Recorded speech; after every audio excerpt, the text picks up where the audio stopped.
আলহামদুলিল্লাহ।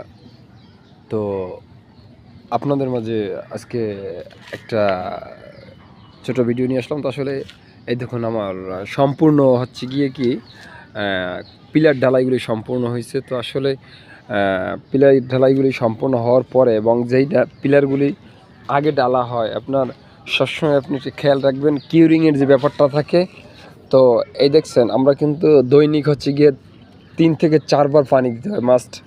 আপনার যদি একটা পিলারে যদি আপনার প্রধান একটা কথা বলি, তো সেই বিষয়টা হচ্ছে গিয়ে আপনার কনস্ট্রাকশনের প্রধান খাবারই হচ্ছে গিয়ে পানি। যেমন আমাদের মানুষের প্রধান খাবার ভাত মাছ, তো আসলে কনস্ট্রাকশনের প্রধান খাবার হচ্ছে গিয়ে কি আপনার পানি। তো আসলে কিউরিংয়ের ব্যাপারটা সবসময় খেয়াল রাখতে হবে, সচেতন থাকতে হবে। তো আপনি যদি কিউরিংটা সঠিকভাবে যদি আপনি পানি না দেন তো আসলে